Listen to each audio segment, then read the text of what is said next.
اس کے بعد تو وہ روزانہ اٹھتے بیٹھتے مسلسل رابطہ کرتی رہتی تھی، مگر سمیان احمد نے بھی گویا کار ریسیو نہ کرنے کی قسم کھا رکھی تھی۔ جو دن گزر رہے تھے اس کی پریشانی بڑھنے لگی تھی۔ کراچی ماما سے مسلسل رابطہ تھا، نمیرہ سے بھی روزانہ بات ہو جاتی تھی، مگر سمیان احمد سے ہنوز بات نہ ہو سکی تھی۔ 3-4 دن مسلسل ایسا ہوا تو پھر اس نے بھی خود کو سنبھالنے کی کوشش کی۔ اس کے بعد میں آنے والے دنوں میں خود بھی رابطہ نہ کیا تھا، اور نہ ہی سمیان نے ایسی کوئی کوشش کی۔ وہ اکیلی یہاں آئی تھی، طاہرہ بیگم بطور خاص اس سے معافی مانگنے آئی تھی، مگر اس نے ان سے ملنا بھی گوارا نہ کیا تھا۔ سمیان کا اس بار رد عمل بڑا شدید تھا۔ یونیورسٹی کی وہی روٹین تھی جہاں آئے ہوئے بھی اسے 1 ہفتہ ہونے کو تھا۔ ماما سے بھی اسے علم ہوا تھا کہ سمیان پہلے سے بہتر تھا، اب چند گھنٹوں کے لیے آفس میں بھی جا رہا تھا۔ سمیان سے رابطہ نہ سے مگر یہ اطلاع خوش آئندہ تھی۔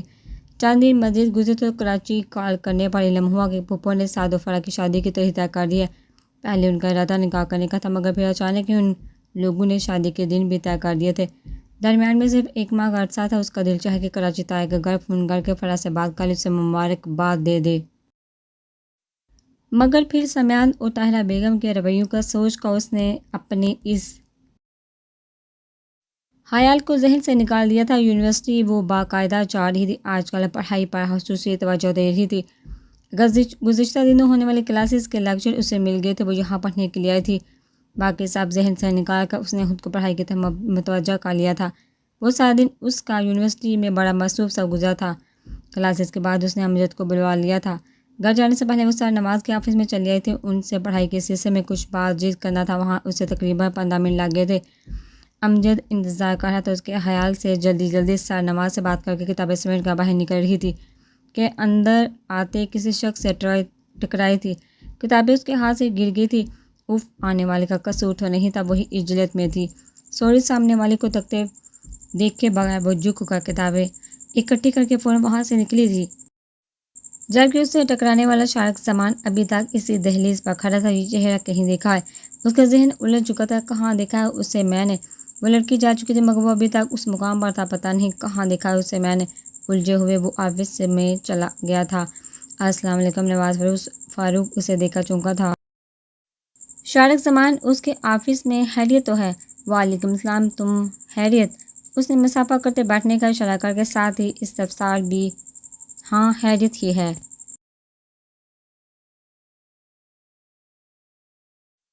انسپکٹر انجم کے پاس سے ہو کر آ رہا ہوں، ادھر سے گزر رہا تھا، سوچا کہ تم سے بھی ملاقات کر لوں۔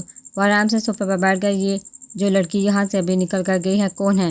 ذہن ابھی تک اسی لڑکی میں الجھا ہوا تھا تو نواز سے بھی دریافت کر لیا۔ کون؟ نواز نے حیران ہو کر پوچھا۔ وہ بلا کیوں پوچھ رہا تھا؟ یہی جو میرے آنے سے پہلے نکل کر گئی ہے۔ زرش کی بات کر رہی ہو؟ اسٹوڈنٹ ہے میری زرش کے نام پر۔ وہ پھر چونکا تھا، اسے یہ نام جانا پہچانا سا لگا۔ مجھے ایسا لگ رہا ہے جیسے میں نے اس لڑکی کو کہیں دیکھا ہے، یہ نام بھی سنا ہے مگر کچھ بھی یاد نہیں آ رہا۔ اس نے اپنی الجھن اس سے بیان کر دی تھی۔ نواز ہنسیا، نہیں یار، یہ لڑکی تو کراچی کی رہنے والی ہے، یہاں صرف اسٹڈی کے لیے آئی ہوئی ہے، اتنی مشہور نہیں ہے یہ۔ مگر شارق زمان مسلسل اپنے ذہن کو گنگال رہا تھا۔ اس کے ذہن میں ایک دم دھماکہ ہوا تھا، نویرہ کے ساتھ گاڑی میں بیٹھے لڑکی اور پھر تیزی سے ریورس کرتی گاڑی کو بھگانے والا چہرہ، اسکارف میں لپٹا چہرہ، او مائی گاڈ! وہ ایک دم اٹھ کھڑا ہوا تھا، ہاتھ پر ہاتھ مارا تھا۔ کیا ہوا؟ نواز نے حیران ہو کر اسے دیکھا۔ یہ بیٹھے بیٹھائے اسے کیا ہو گیا تھا؟ نویرہ کا پتہ چل گیا ہے مجھے۔ جذبات سے اس کی بھاری آواز مزید بھاری ہوتی۔ کیا؟ نواز بھی حیران ہو کر کس کرسی سے اٹھ کھڑا ہوا تھا۔ یہ لڑکی ہمیں نویرہ تک لے کر جائے گی۔ زر سمیان احمد، یہی نام ہے نا اس کا؟ خوشی سے بمشکل اپنے آپ کو کنٹرول کرتے اس نے حیران کھڑے نواز کو دیکھا تو اس نے بغیر کچھ سمجھے گردن ہلا دی۔ مگر یہ نویرہ کو کیسے جانتی ہے؟ ہمیں نویرہ کا پتہ کیسے دے سکتی ہے؟ نواز کو شارق کی دماغی حالت پر شبہ ہوا تو کچھ ناراض ہو کر اسے کہا۔ اسے شارق کے منہ سے زرش کے لیے یہ لڑکی کہنا قطعی اچھا نہ لگا۔ یہ کیا، اس کے تو بڑے بھی دیں گے، تمہیں بات میں ساری بات بتاتا ہوں۔ اب نویرہ کہیں بھاگ کر تو دکھائے۔ شارق خاصا پرجوش ہو چکا تھا، مسکرا کر نواز کو دیکھا۔ اسے ابھی بھی کچھ سمجھ نہیں آئی تھی۔ شارق کھل کر ہنسا، بڑے دنوں بعد وہ ایسی ہنسی ہنسا تھا۔ 1 منٹ میں ذرا انجم کو فون کر لوں۔ اس نے جیب سے فون نکال کر نمبر ملایا۔ ہاں انجم، میں شارق بول رہا ہوں، نویرہ کا ایڈریس مل گیا؟ ہاں، حیران ہونے کی ضرورت نہیں، یوں سمجھو الہام ہوا ہے۔ بیٹھے بیٹھائے نواز کے پاس آنا بڑا اچھا شگون ثابت ہوا ہے۔ بس اطلاع دے رہا ہوں، نواز کو لے کر تمہارے پاس آ رہا ہوں، کہیں جانا نہیں، باقی کی تفصیلات آگے بتاتا ہوں۔ اسے فون آف کر دیا۔ یہ کیا طریقہ؟ شارق انجم کو کیوں کال کی ہے تم نے؟ کچھ مجھے بھی تو بتاؤ۔ ہم ہاؤس لڑکی کو پھنسا رہے ہو؟ تم اپنے کلریکل اسٹاف سے اس لڑکی کا ایڈریس پتہ کروا کر دو۔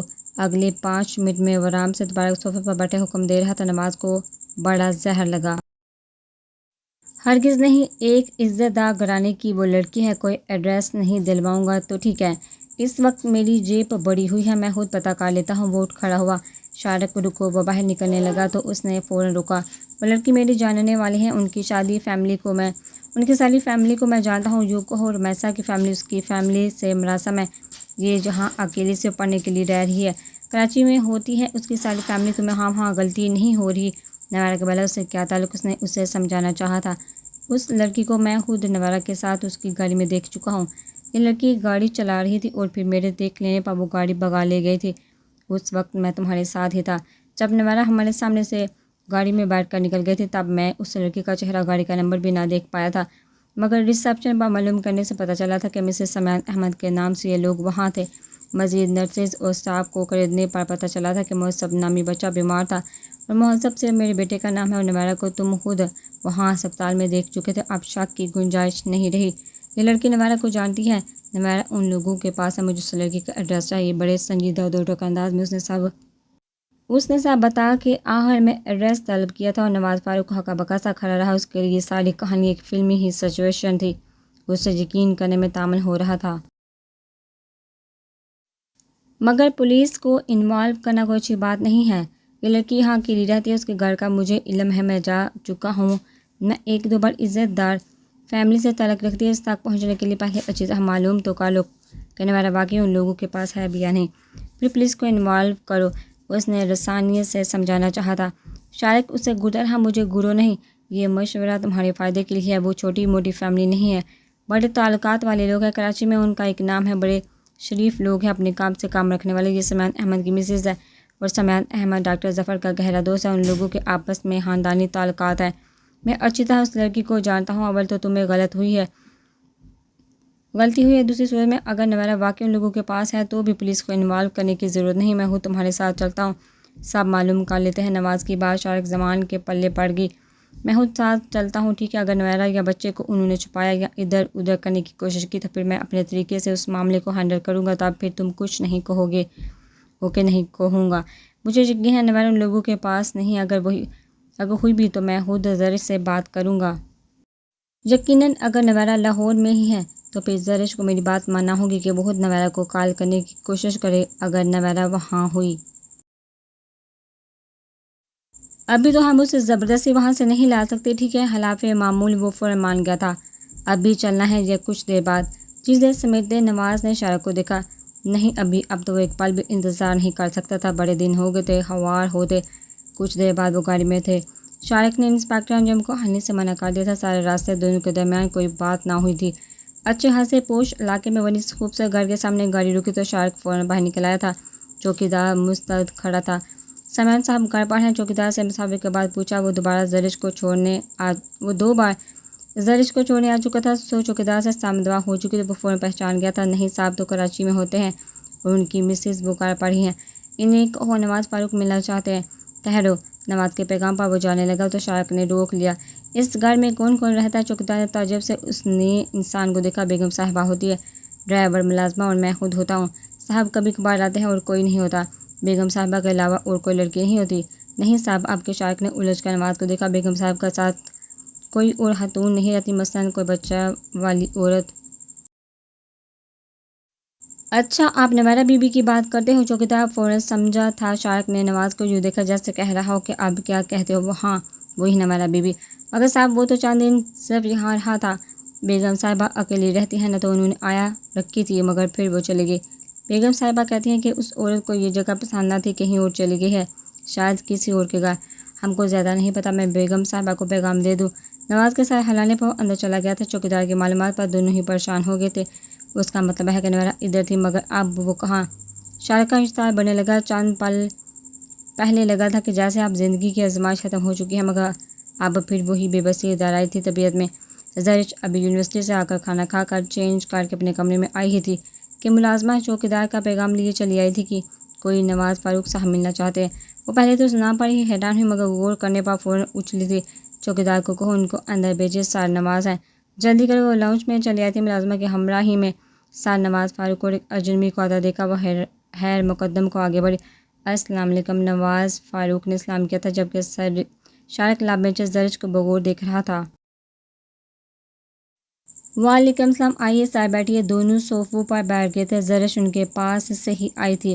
آپ سار کو اپنے گھر میں دیکھ کر الجھ گئی تھی۔ وہ بھی سائڈ صوفے پر بیٹھ کر انتظار کرنے لگی کہ شاید وہ اپنی آمد کا مقصد بیان کرے۔ آپ سے ایک ضروری کام تھا، اس سلسلے میں آپ کو اس وقت زحمتی معذرت چاہتے ہیں۔ ڈسٹرب کرنے پر وہ بھی بے وقت نواز فاروق نے اپنے محسوس سلجھے ہوئے انداز میں بات شروع کی تھی۔ شارق سامان کو اس تمہید انداز پر الجھن ہوئی۔ وہ جلد از جلد نویرہ کے بارے میں جاننا چاہتا تھا۔ ان سے ملے گی شارق سامان ہے۔ زرش کو بغور دیکھتے انہوں نے اپنے ساتھ براجمان شارق کا تعارف کروا دیا تھا، تو زرش کا شارق سامان کا نام سن کر رنگ اڑ گیا۔ شارق زمان، اس کے ہونٹ ہلے اور اس نے خوف زدہ نظروں سے شارق کو دیکھا۔ اس نے نہ ہی پہلی بار شارق زمان کو بغور دیکھنے کی زحمت کی تھی اور نہ ہی دوسری بار۔ اگر بغور دیکھ لیتی تو اس وقت اس کے سامنے نہ ہوتی۔ میرا تایا زاد ہے، اور نویرہ کے شوہر تعارف اسے مزید حیرت کر گیا تھا۔ جی، اس کے حلق میں صرف یہی نکل سکا تھا۔ ہم نویرہ کے سلسلے میں حاضر ہوئے ہیں۔ شارق زمان ابھی خاموش زرش کے چہرے کے تاثرات نوٹ کر رہا تھا جبکہ نواز ہی بات کر رہا تھا۔ کون نویرہ؟ دیکھیے زرش بی بی، ہم آپ کے چوکیدار سے ساری معلومات لے چکے ہیں۔ ہمیں صرف اتنا بتائیے کہ اب نویرہ کہاں ہے۔ ہم سے جھوٹ بولنے کی ضرورت نہیں۔ شارق زمان سے اب چپ رہنا محال تھا۔ ایک دم دو ٹوک لہجے میں بات کی تھی۔ زرش نے ایک پل کو سوچا تھا، یہ لوگ اگر اس تک پہنچے تھے تو یقیناً ساری معلومات لے کر آئے تھے۔ اس کی بات پر کم ہی اعتبار کریں گے۔ اب جھوٹ بولنے کی ضرورت بھی نہ تھی۔ جی، نویرہ نامی لڑکی ایک بچے کے ساتھ یہاں چند دن رہی تھی۔ مجھے آیا کی ضرورت تھی، میں یہاں اکیلی ہوتی ہوں۔ اس لیے ایک دفعہ مارکیٹ میں نویرہ سے میری ملاقات ہوئی تھی۔ ہمارا ٹکراؤ بڑا اتفاقیہ تھا۔ اکٹھے بیٹھ کر چائے پیتے ہوئے میں نے اپنا مسئلہ انہیں بیان کر دیا تھا۔ اگلے دن وہ خود میرے پاس آئی تھی کہ بہت سی ضرورت مند ہے، انہیں جاب کی ضرورت ہے، وہ آیا کی جاب کرنا چاہتی ہے۔ مجھے تو ضرورت تھی، میں نے رکھ لیا۔ پھر میں نے ہر طرح سے انہیں آرام اور سکون فراہم کرنے کی کوشش کی تھی، مگر ایک دفعہ ان کا بچہ کافی بیمار ہو گیا۔ ایک رات ہسپتال رہا تھا۔ وہاں وہ کچھ لوگوں سے خوفزدہ ہو گئی تھی۔ اپنے متعلق انہوں نے کچھ نہیں بتایا تھا۔ وہ مزید چند دن یہاں رہی تھی اور پھر ایک دن یہ کہہ کر انہیں کہیں اور بہتر جاب مل گئی ہے، وہ خاموشی سے چلی گئی۔ شاید ان کے ساتھ کوئی مسئلہ تھا یا شاید کسی سے خوفزدہ اور پریشان تھی۔ اچھی خاتون تھی، نہ جانے اب کہاں ہوگی۔ اعتماد کی اس میں کمی تو نہ تھی، چند بار گھبرائی تھی۔ اب جو ذہن میں آ رہا تھا کہہ رہی تھی۔ شارق زمان اسے بغور دیکھ رہا تھا اور نواز فاروق الجھ گیا تھا۔ مجھے اس نے منع کر رکھا تھا کہ اس کے بارے میں کسی کو نہ بتاؤں، اسی لیے میں نے انکار کرنا چاہا تھا۔ وہ اب بڑے پرسکون انداز میں مزید کہہ رہی تھی۔ اپنی بات کہہ کر اس نے دونوں کے چہرے کو دیکھا تھا۔ نواز کے چہرے کی الجھن تو دکھائی دے گئی تھی، مگر شارق زمان کے چہرے کے سپاٹ تاثر سے وہ کچھ اخذ نہ کر پائی تھی۔ مجھے انہوں نے اپنے بارے میں کچھ نہیں بتایا تھا، بس اتنا کہ ان کی جان کو خطرہ ہے۔ وہ باہر آنے جانے سے گھبراتی تھی۔ ظاہر ہے میں تو باہر آتی جاتی ہوں، اکیلی رہتی ہوں۔ میں نے ان کو رکھا بھی اسی لیے تھا کہ ہر وقت میرے ساتھ رہیں گی، مگر ایک دو بار میرے ساتھ باہر گئی بھی تو کبھی کسی کو دیکھ کر ڈر جاتی تھی۔ وہ میرے کام کی نہ تھی، اس لیے میں نے ان کے یہاں رہنے پر اصرار بھی نہ کیا تھا۔ اب میں پھر کسی حد ان کو دیکھ رہی ہوں، کیا سار کوئی مسئلہ ہو گیا ہے؟ اس نے نواز فاروق سے پوچھا۔ اور وہ گھر سے نکلی کیوں تھی؟ بڑے ہی تجسس انداز میں پوچھ رہی تھی۔ انہیں کچھ گھریلو مسائل سے۔ شکریہ، آپ نے اتنی معلومات دی۔ اگر آپ کا کبھی ان سے سامنا ہوا تو ان سے موجودہ ایڈریس ضرور لے لیجیے گا اور پھر مجھے بتائیے گا۔ جی ضرور سر، مجھے بڑا دکھ ہوا کہ میں آپ کے کسی کام نہیں آ سکی۔ چلیے شارق مسلسل زرش کو دیکھ رہا تھا، جیسے اس کے چہرے سے اس کے سچ اور جھوٹ کا اندازہ لگا لینا چاہتا، اور زرش اندر ہی اندر خوفزدہ ہوئی تھی۔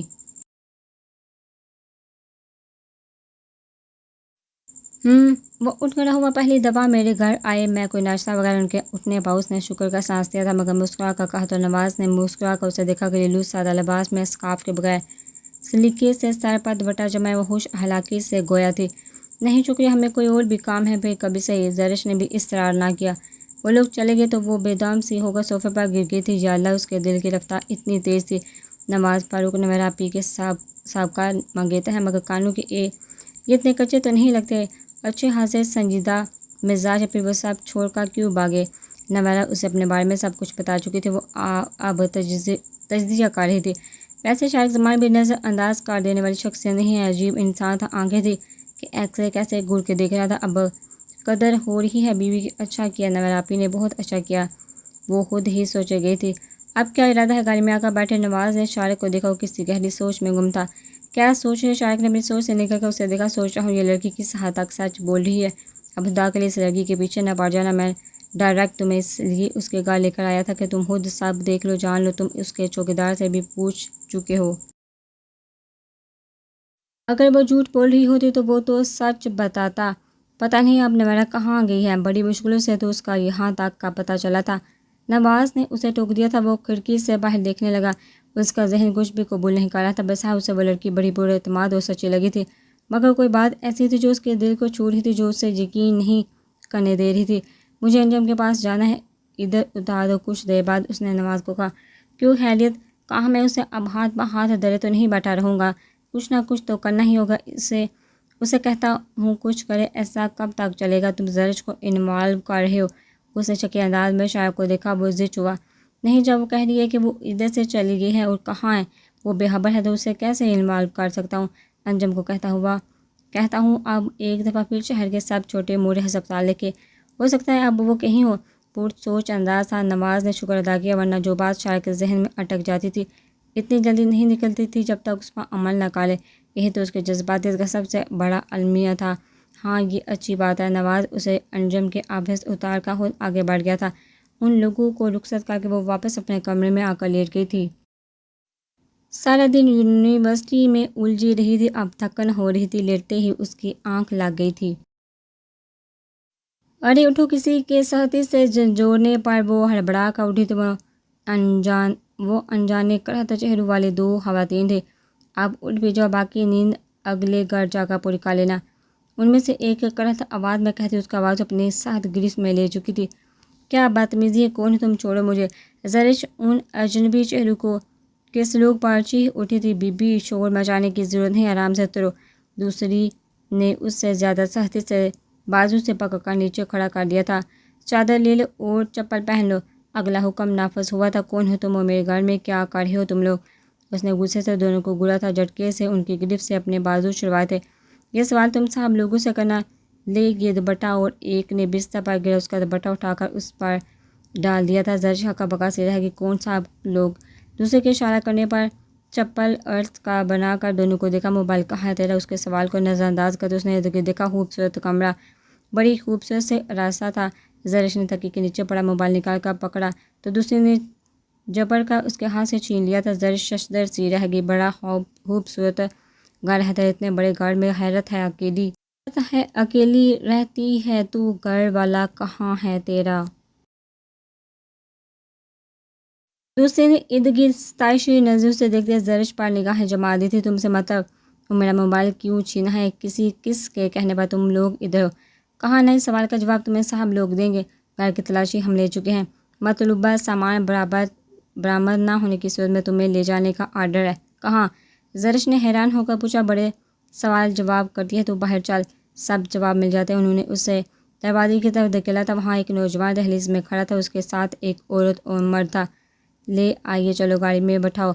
ان میں ایک حکم دے کر آگے بڑھ گیا تھا اور زرش کو ساری صورتحال کو سمجھنے میں بڑی دقت ہو رہی تھی۔ کچھ سمجھ نہیں آ رہا تھا کہ کیا ہو رہا ہے۔ مجھے کہیں نہیں جانا۔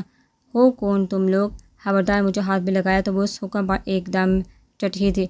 جاتے ہوئے آدمی نے پلٹ کر اسے دیکھا تو پھر اپنے ساتھی عورتوں کو، زیادہ مزاحمت کرے تو طریقہ نمبر 2 استعمال کر لینا۔ مجھے زیادہ انتظار نہ کرنا پڑے، 1 منٹ میں باہر آؤ تم لوگ۔ وہ آرڈر دے کر باہر نکل گیا تھا۔ کیوں جاؤں میں کہیں؟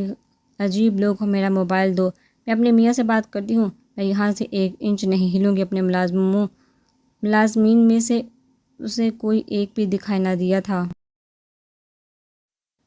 لگتا ہے یہ ایسے نہیں جانے والی چال۔ طریقہ نمبر 2 استعمال کر۔ ایک نے دوسرے کو اشارہ کیا تو اس نے نہ جانے کہاں سے پستول نکال لیا تھا۔ پستول دے کر زرش ایک دم چپ ہوئی تھی۔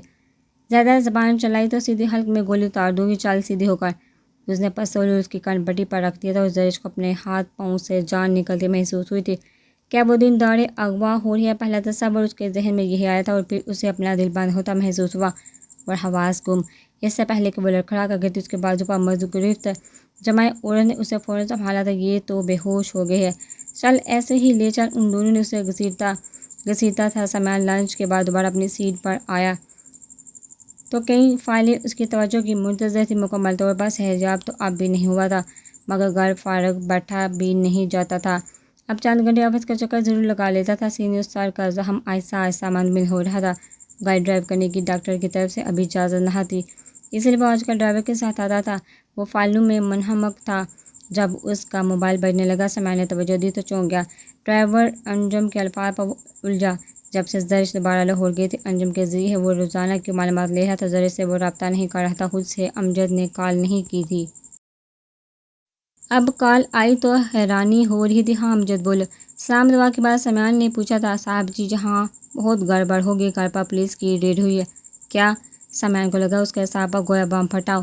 مگر کیوں؟ پتہ نہیں صاحب جی، انہوں نے کچھ نہیں بتایا۔ گن پوائنٹ پر وہ لوگ اندر داخل ہوئے تھے۔ سراج دین سے گن چھین کر اپنے قبضے میں لے لی تھی۔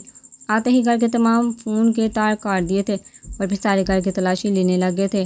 ہم سب کو ایک کمرے میں اکٹھا کر کے ایک آدمی گن لیے کھڑا رہا تھا۔ چوکیدار کی بیوی تو ڈر کے ماری بے ہوش ہو گئی تھی۔ اور زرش وہ کہاں ہے؟ خبر ایسی تھی کہ وہ سمیع کو اپنے اعصاب نارمل رکھنے میں سخت دقت ہوئی۔ صاحب جی جب سارے گھر کی تلاشی کے بعد انہیں کچھ نہ ملا تو وہ بیگم صاحبہ کو ساتھ لے گئے ہیں۔ اور سمیع کو لگا اس کے وجود کے پرچھے اڑ گئے ہوں۔ کیا کہہ رہی ہو تم؟ ہوش میں تو ہو تم؟ کیسے لے گئے وہ زرش کو؟ تم سب لوگ کس مرض کی دوا تھے تمہارے سامنے زرش کو لے گئے؟ اور تم کیا کر رہے تھے؟ اسی وقت مجھے بتا دیں۔ سمیع کو لگ رہا تھا کہ اس کا دماغ بس پھٹنے کو ہے۔ صاحب انہوں نے آتے ہی ہماری تلاشی لے کر موبائل اپنے قبضے میں کر لیے تھے۔ کسی تھانے کی پولیس سے کس کیس میں وہ لوگ آئے تھے؟ صاحب بطنی سادہ حلیے میں تھے تمام لوگ، 3 عورتیں تھیں اور 2 مرد۔ سراج دین کو ہی انہوں نے اپنا کارڈ دکھایا تھا۔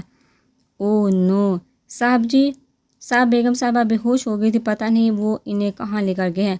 تم سب لوگ کس لیے تھے؟ کیوں رکھا تھا میں نے تمہیں؟ اب ایک دم میں وہاں پہنچ بھی نہیں سکتا۔ پتہ کر کے بتاؤ کس تھانے کی پولیس ہے وہ، اور کیوں ریڈ ہوئی اور زرش کہاں ہے؟ 5 منٹ میں پتہ کر کے بتاؤ کتنی دیر گزری ہے اس سارے واقعے میں؟ سب صرف 5 منٹ ہوئے۔ جب جاتے ہوئے وہ موبائل دے گئے تھے تو آپ سے بات کر رہا ہوں۔ میں پہلی فلائٹ سے پہنچنے کی کوشش کرتا ہوں۔ ہاں بات زیادہ نہ پھیلنے دینا، کراچی میں بھی کسی کو علم نہ ہو۔ سمیع آفس سے نکل آیا تھا، اپنے سیکرٹری کو کہہ کر اس نے فلائٹس کی ٹائمنگ کا پتہ کروایا تو یہ جان کر کوفت ہوئی کہ شام سے پہلے کی کوئی فلائٹ نہیں مل سکتی تھی۔ کسی اور کے ذریعے سے وہ اتنی جلدی نہیں پہنچ سکتا تھا۔ اسے شام تک انتظار کرنا تھا۔ وہ گھر آ گیا تھا۔ اتنی دیر میں وہ 2-3 بار امجد کے نمبر پر کال کر چکا تھا مگر وہاں ہنوز نا امیدی تھی۔ کیسے جاہل ہو تم لوگ، پتہ نہیں وہ کون لوگ ہوں گے، یوں ہی گھر میں گھس کر اغوا کرنے والے ہوں گے۔ تم لوگوں کے سامنے وہ زرش کو لے کر تم لوگ کچھ نہ کر سکے۔ سمیع کا بس نہیں چل رہا تھا کہ وہ کچھ کر بیٹھے۔ صاحب انہوں نے گن تان رکھی تھی، بھلا پھر ہم کیا کرتے؟ سمیع نے لب بینچ کو اپنے شدید تیش کو دبایا تھا، ورنہ دل تو چاہ رہا تھا کہ کچھ کر بیٹھے۔ یہ وقت بڑے ٹھنڈے انداز میں سوچنے کا تھا۔ جذبات میں آ کر اب کچھ بھی نہیں ہونے والا تھا۔ موبائل آف کر کے سمیع سوچنے لگا کہ اب کیا کرے۔ نہ جانے وہ کہاں تھی، کن لوگوں میں تھی اور کس حال میں تھی۔ اسے ہوش آیا تھا وہ بڑے آرام دہ کمرے میں ایک بڑے سے جہاز سائز بستر پر دراز ہے۔ چند پل تو حالی حالی نظروں سے کمرے کو دیکھتی رہی، پھر حواس نے کام کرنا شروع کیا تو وہ ایک دم اٹھ بیٹھی۔ نہ جانے وہ کہاں تھے، کن لوگوں میں تھے، شاید وہ اغوا ہو چکے تھے۔ کمرے کے تمام آرائش پر نگاہ ڈالتے اسے پھر سے سب کچھ یاد آنے لگا تو آنکھوں سے آنسو بہنے لگے۔ اجنبی لوگوں اور اجمیر شہر میں اتنی دور، پتہ نہیں کسی کو خبر بھی ہوئی تھی کہ نہیں۔ سمیع اور باقی گھر والوں کے تصور تھے۔ اس کے رونے میں شدت آ گئی تھی۔ ہائے میرا موبائل بھی ان کے قبضے میں ہے۔ سمیع سے رابطہ کرنے کے خیال سے اسے مزید یاد آئے۔ یا اللہ، اگلے 10-15 منٹ تک اس نے آنسو بہانے کا ہی کام کیا تھا۔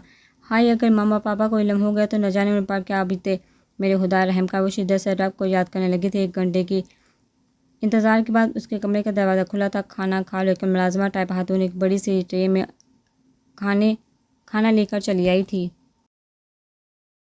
تمام چیزیں ٹیبل پر سجا کر وہ اسے کھانے کا آرڈر دے کر چلے گئی۔ اس نے کسی چیز کو بھی ہاتھ نہیں لگایا تھا۔ کچھ دیر گزری تو پھر کمرے کا دروازہ کھلا تھا۔ آنے والے کو دیکھ کر وہ ششدر سی رہ گئی تھی۔ آپ نمیرہ کے شوہر شہرزمان کو اپنے سامنے دیکھ کر وہ بہت مشکل گویا ہوئی تھی۔ جی میں آپ کو اس قدر زحمت دی، معذرت چاہتا ہوں۔ آپ ہماری محسن ہیں کہ چند دن آپ نے ہماری بیگم صاحبہ کو اپنے گھر کی 4 دیواری میں عزت دی، مگر اب وہ کہاں ہیں آپ کو علم نہیں، اور مجھے آپ کی بات پر اعتبار نہیں، سو آپ کو زحمت دی ہے۔ وہ منہ کھولے شہرزمان کی گفتگو سن رہی تھی۔ وہ سامنے کرسی پر ٹک گیا تھا۔ کیا کریں، ہمیں اپنی بیگم صاحبہ سے محبت بہت ہے، ہمارا اپنا ایک انداز ہے محبت کے اظہار کا جو انہیں پسند نہیں۔ روٹ کر گھر سے نکل گئی تھی۔ کوئی بات نہیں، آپ ہیں نا، یقیناً اپنے محسنوں کو تو وہ بھی تکلیف میں نہیں دیکھ سکتی ہوں گی، اور ایسا ہی ہے۔ ساری دنیا میں ظالم دشمن انہیں صرف میں ہی لگتا ہوں، باقی ساری دنیا کے لیے ان کے دل میں بڑا رحم ہے۔ آپ کو بڑی عزت سے لانا تھا مگر پھر پولیس کی مدد لینا پڑی۔ جب تک ہماری بیگم صاحبہ ہمارے پاس نہیں آ جاتی آپ ہماری مہمان رہیں گی۔ کھائیں پیئیں اور آرام کریں۔ آپ کا موبائل ہمارے پاس، اگر کسی سے بات کرنا ہے تو بات کر لیں، مگر یاد رکھیے گا بات کرنے کے بعد موبائل واپس دیجیے گا۔ اپنی جیب سے موبائل نکال کر اس کے قریب آ کر اس کی طرف بڑھایا تھا۔ اس میں نویرا کے نام پر سیو نمبر میں نکال چکا ہوں، رابطہ ان سے کرنے کو کر تو لوں، مگر میں ان کو بہت اچھی طرح جانتا ہوں کہ میرے رابطے پر پھر مجھے وہاں بھی نہیں ملیں گی جہاں وہ اس وقت ہیں، اور آپ کو لانے کی مشقت بھی بیکار جائے گی۔ آپ پرسکون رہیں، جب تک آپ ادھر ہیں وہ کہیں بھی نہیں جائیں گی، البتہ خود ہم تک آئیں گی۔ کیا خیال ہے؟ ایسا ہی ہو سکتا ہے نا؟ آخر میں مسکرا کر پوچھا تو زرش نے منہ سہدے سے بند کیے، اس کے ہاتھ سے موبائل لے لیا تھا۔ نویرا کے نمبر کے ذریعے پتہ لگوایا گیا ہے کہ وہ اس وقت کہاں ہے، کیسے، یہ آپ نہ سوچیے، بس ہماری تھوڑی سی مدد کریں۔ کراچی، وہ آپ کی فیملی کے ساتھ آپ کے گھر میں ہے۔ سنا ہے آپ کے میاں کا پچھلے دن ایکسیڈنٹ ہوا تھا، تبھی آپ ہماری بیگم کو لے کر کراچی گئے تھے اور ہماری بیگم صاحبہ کو وہیں چھوڑ کر خود یہاں آ گئی تھی۔ اس کے بعد ساری معلومات تھی، اس نے سارا ہوم ورک مکمل کر کے یہ انتہائی قدم اٹھایا تھا۔ مدد ہماری یہ کریں گے، اپنے میاں کو کال کریں اور انہیں اپنی یہاں موجودگی کا بتائیے۔ بڑے سنجیدہ انداز میں وہ ہدایت دے رہا تھا۔ انہیں بتائیے کہ آپ ادھر ہیں، وہ ہماری بیگم صاحبہ کو لے کر جہاں آ جائے، وہ اپنی بیگم صاحبہ کو لے جائیے، ورنہ جب تک ہماری بیگم ہم تک نہیں پہنچے گی آپ کو ہماری مہمان نوازی برداشت کرنی پڑے گی۔ کیوں، کیا خیال ہے؟ زرش شش و پنج میں تھی۔ سمیان نویرا کے قصے سے قطع نابل تھا، اسے بتانے کا مطلب تھا کہ اپنی شامت بلوانا، مگر وہ یہاں بھی نہیں رہ سکتی تھی، کیا کرے؟ نویرا کی وجہ سے وہ کیا بری پھنسی تھی، جی بڑھ کر رونایا۔ لائیے میں نمبر ملا دیتا ہوں، زیادہ سوچنے کی ضرورت نہیں، یہ طے ہے کہ ہماری بیگم ہم تک پہنچے گی اور آپ واپس جائیں گی۔ اس کے ہاتھ سے دوبارہ موبائل لے کر اب نمبر ملاتے کہہ رہا تھا۔ زرش بڑی بے بسی سے اسے دیکھ رہی تھی، کبھی سوچا بھی نہ تھا کہ حالات ایسے بھی ہوں گے، جتنی جلدی آپ رابطہ کریں گی اتنی جلدی واپس جائیں گی۔ السلام علیکم، جی سمیع صاحب بول رہے ہیں؟ دوسری طرف سے پہلی بیل ہی کال ریسیو کر لی گئی تھی۔